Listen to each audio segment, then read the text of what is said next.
Estamos voltando para tratar de sustentabilidade, porque está acontecendo em Porto Alegre o fórum sobre o assunto. Engenheiro Sérgio Cavalieri, de Minas Gerais, qual é o ponto que lhe chama mais atenção para dar ênfase aqui no programa? Olha, sem dúvida é a questão do ser humano, né? A questão da pessoa humana, a forma com que os empresários e essa nova maneira de gerir e gerenciar as empresas começa a surgir em todo o mundo e que leva em consideração essa questão da dignidade do ser humano. É aquele empresário que, logicamente, ele busca o lucro, mas não é o lucro a qualquer custo, né? É o lucro desde que respeitado o seu próprio colaborador, o seu fornecedor, o seu cliente, o meio ambiente, a comunidade onde ele está inserido. Então, eu diria que essa é a grande novidade do momento e a grande novidade que nós mesmos, da Associação de Dirigentes Cristãos de Empresa, divulgamos para todo mundo. E como é que o senhor concilia isso? O senhor é homem de uma área de combustíveis. Sim, nós distribuímos combustíveis em todo o Brasil, somos a quarta maior do Brasil, é a Ali Combustíveis. Não temos uma presença muito forte aqui no Rio Grande do Sul ainda, mas já estamos até bastante forte em Santa Catarina. Combustível do petróleo? Sim, de petróleo, gasolina, diesel, etanol. Isso é poluidor tudo. Sim, mas distribuímos o etanol também, que tem uma pegada ecológica menor, como se diz no jargão do setor, né? E compramos os combustíveis dos produtores, da Petrobras e dos produtores de etanol, e fazemos toda a logística de distribuição, suprindo então os postos da nossa própria rede e clientes também de grande porte, como empresas de ônibus, transportadoras de caminhão. E o combustível, nós não transformamos o produto, apenas fazemos a parte logística. E até no intervalo conversávamos aqui com o professor e ele questionava a questão da qualidade do diesel que é distribuído em Porto Alegre. Tá, eu até peço que ele faça a provocação aqui ao vivo agora. Sim, podemos falar. Esse é um dos tópicos da sustentabilidade ambiental, então eu gostaria de focar mais na sustentabilidade ambiental. Mas eu vou guardar o assunto do combustível só um minutinho, porque eu gostaria de dizer o seguinte: quando fala em sustentabilidade ambiental, também se fala em meio ambiente do trabalho. Isso também é sustentabilidade ambiental. Nós temos hoje no Brasil vários ambientes de trabalho, segundo o Ministério da Saúde, comprovadamente cancerígenos. O amianto, por exemplo, está ligado diretamente a um tipo específico de câncer. Então, sustentabilidade tem sim relação direta com o bem-estar humano. Mas eu quero salientar que a nossa dimensão antropocêntrica é insuficiente. Nós temos que pensar em sentido mais amplo a sustentabilidade. Agora, sem esquecer, é claro, o ser humano, que é parte dessa mesma natureza. Não, com relação... Aí eu já não sei se vou concordar com você, é o mais importante. O resto é o que está ao redor, mas se você não consegue manter a sustentabilidade das pessoas, o resto... Eu não sei se isso é franciscano, viu? Com todo respeito. Eu acho que nós temos que respeitar o valor intrínseco dos seres vivos em geral. Mas, com relação ao combustível, depois eu queria dar uma palavrinha sobre mobilidade urbana em uma lei importantíssima saída em janeiro deste ano.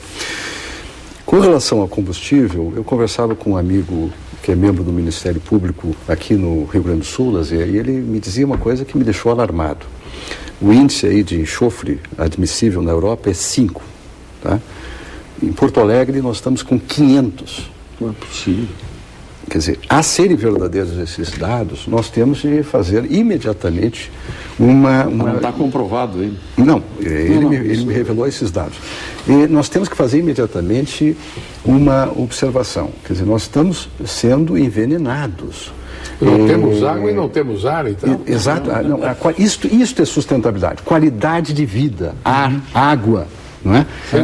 Mas olha só, mas não é só isto, é também isto. Agora, no caso da qualidade do ar, é gravíssimo. Eu fui dar uma conferência em Lisboa, cheguei há pouco.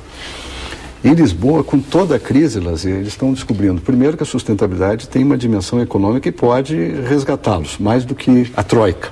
Quer dizer, a economia verde é um tema importante, é um dos 2 eixos principais da Rio+20, que não será um fracasso, porque nós já teremos 1000 eventos paralelos na Rio+20, e só o fato de debatermos em plena crise duríssima um tema que envolve o futuro da humanidade já é um êxito técnico. Um dos temas é a governança global e o outro tema é a economia verde. Economia verde é uma expressão não muito boa, mas os portugueses estão tratando disso. E um outro tema que me chamou muita atenção, que lá realmente eles estão com aquela iminência do colapso, preocupadíssimos com a Espanha, que os afeta profundamente, mas eles estavam preocupados com um problema seríssimo, a qualidade do ar nas escolas. Páginas dedicadas a isso. Descobriram que as crianças também lá estão sendo envenenadas. Então, quando se debateu aqui no Rio Grande do Sul, e acho que se debateu bem, o tema da inspeção veicular, eu quero dizer que eu sou favorável à inspeção veicular, sem cobrança de taxa para tal.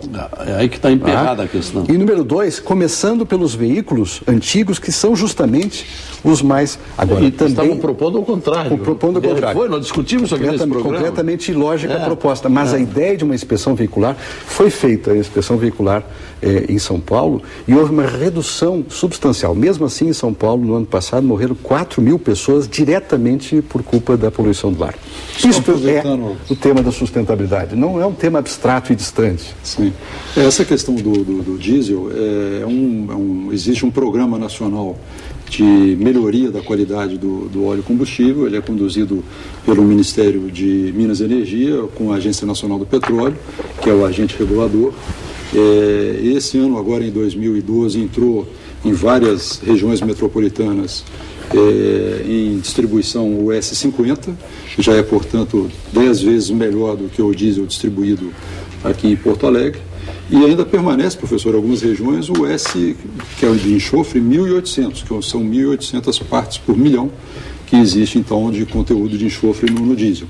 É um programa que depende da adequação das unidades da Petrobras, para que ela produza o diesel com enxofre mais baixo, e já no ano que vem evolui-se para o S10. Então, é um programa que está sendo... Perfeito, concordo perfeitamente, estamos ainda muito distantes da Europa, mas é o que é possível a Petrobras fazer no momento. Eu não sou defensor da Petrobras, nós apenas distribuímos os produtos da Petrobras. Eu quero convidar, além de acesso à informação, quero fazer um pedido ao vivo para as nossas autoridades aqui do Estado do Rio Grande do Sul, de Porto Alegre e do Governo do Estado.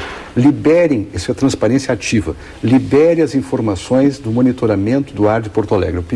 A sociedade brasileira tem direito a isso. Mas nesse particular, é uma pena que o vereador João Antônio Dib esteja encerrando a carreira depois de 40 anos, o mais antigo vereador. Ele batalhou anos e anos por esse controle. De uns anos para cá parece que se retraiu. Mas houve uma época em que se controlava o ar de Porto Alegre. Mas já que estamos falando de Porto Alegre, falando de mudanças de hábitos, nós temos um problema seríssimo que é a imobilidade urbana. Está se agravando a cada dia. O trancamento no trânsito. Por conta de uma série de erros de políticas públicas. Nós estamos querendo crescimento baseado no aumento de crédito voltado para o consumo, e sobretudo de automóveis. Isso é um erro óbvio. A Alemanha incentivou, sem bolha, investimentos de longo prazo na área de imobiliário, na área de imóveis. E o Brasil na área de automóveis. Entre outras consequências nefastas, deixamos de utilizar o modal mais adequado, que é o modal hidroviário, e o modal ferroviário, que são muito mais sustentáveis em todas as dimensões. Mas não só isto. Agora, nós estamos realmente chegando a um ponto de paralisia. Em São Paulo, para ir ao trabalho se gasta em média 2 horas e 49 minutos. Isto é insustentável. É o momento em que a pessoa talvez seja mais infeliz durante o dia, o do tempo morto. Pois bem, saiu uma lei de janeiro deste ano, Lazier. Uma lei importantíssima, a Lei de Mobilidade Urbana. Consagrou qual princípio? Sustentabilidade. E, entre outros aspectos, estabeleceu uma regra que pode ser providencial em matéria de controle das políticas públicas, de sindicabilidade que os tribunais de contas, o próprio judiciário deve fazer, e a sociedade. Prioridade, número 1, prioridade para o transporte coletivo público. Mas sabe que é importante, sabe que agora de noite o Jornal Nacional apresentou uma reportagem assustadora. O volume de pessoas que ocupa o metrô. 500 mil de pessoas. Então a reportagem mostra as pessoas se empurrando, passando por cima dos outros, porque o trem já não dá conta, o metrô já não dá conta. Quer dizer, É um dos gargalos brasileiros. Precisariam de descentralização da cidade. Nós vivemos de um pecado capital, de uma situação assim muito anômala em relação aos nossos irmãos argentinos. Enquanto a malha ferroviária argentina de bitola larga, que tem um excelente serviço de transporte férreo, onde se transporta todas as commodities, nós, com medo de um confronto argentino, Fizemos uma bitola menor. fizemos uma bitola pequena, estreita, que não comporta nem conforto, porque ela é aquele famoso trem que chacoalha, né, e não tem capacidade instalada. E é a raiz, desde JK, né, de nós darmos um incentivo fundamental ao desenvolvimento rodoviário em detrimento ao hidroviário e ferroviário. Mas o engarrafamento... Quer dizer, é uma questão de política Hoje é um pública. problema mundial. O embotejamento em Buenos Aires é muito grande. É enorme. Mas é um está exemplo levando mais de uma hora e meia, estes 35 quilômetros. Deixa eu lhe fazer uma perguntinha um pouco à margem, como engenheiro que o senhor é. A nacionalização da Repsol, como é que repercutiu para os senhores empresários? O grande problema da nacionalização de Repsol é se foi feito pelo direito ou não. Ou seja, se foi na lei que está aprovada. O governo fez uma forma compulsória, pegou as ações da Repsol quando ainda não tinha aprovada a nacionalização.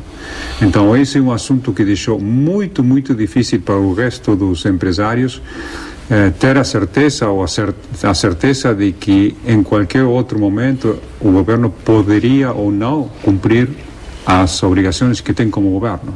Então, este é o grande problema. Depois você pode discutir se foi feito correto a produção de petróleo. Não serviu também como um indício perigoso de isolamento da Argentina no terreno comercial? O isolamento está vindo por outro lado. O isolamento está vindo pelo fechamento das importações e exportações. Inclusive aqui do Rio Grande do Sul. Eu sei. O senhor sabe que há uma rinha aqui muito grande.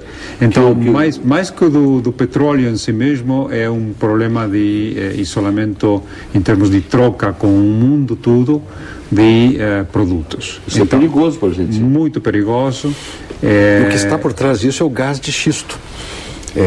Entre outras razões, xisto, que a Argentina tem, mas os Estados Unidos também tem, só que há um problema sério nisto, né? Os combustíveis fósseis ainda têm uma longa vida, o pré-sal, etc. O Brasil tem uma grave tentação pela frente, mas as energias renováveis são aquelas que podem redimir a humanidade e viabilizar a continuidade da nossa espécie. Eu queria só retomar, Zé, eu acho que esse caso que tu trouxeste é um caso interessante, emblemático, e com todo respeito à opinião eventualmente diversa, da falta de visão de Estado de longo prazo. Não é? No momento em que há rupturas dos contratos ou há instabilidade da relação jurídica, há desinvestimento. A Petrobras, por exemplo, já diminuiu os investimentos na querida irmã argentina.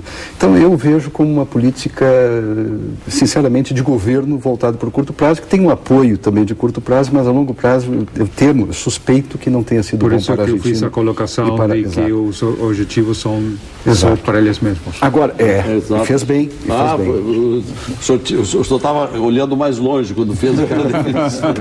Tá bom. Deixa eu fazer um intervalo, começando o bloco final aí pelo professor Dr. D'Amico, para dizer aquilo que ainda falta dizer. O tema é muito grande, os senhores estão discutindo durante 2 dias.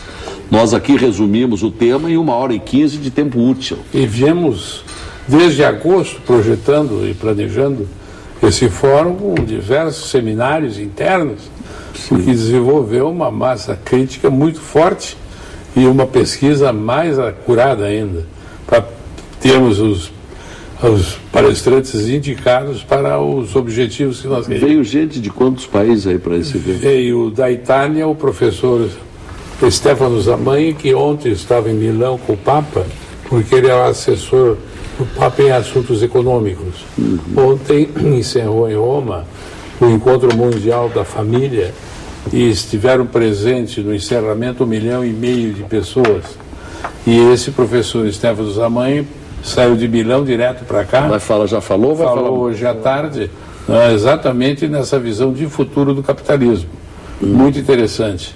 E de manhã nós tivemos o Eduardo Aniná, que foi ministro do Chile de Finanças e foi que renegociou toda a dívida externa chilena. Depois assessorou Candici no FMI e presentemente ele preside a Fundação Uniapac, com sede em Paris, cujo objetivo primordial é difundir o protocolo da responsabilidade social entre as empresas. Bom, mas deixa eu fazer um intervalo. O senhor resume no próximo bloco, o senhor começa o próximo bloco. Aí resume pelo tempo que vai ser um pouco mais curto, porque o assunto é tão bom que esgota, o tempo se esgota e não se abordou tudo que se queria. Eu não disse 10% do que eu queria. Então, seja o sucinto o máximo possível no próximo bloco. Evidentemente, nós não podemos estar à altura do brilho do professor Juarez. Imagina. Voltamos. Imagina.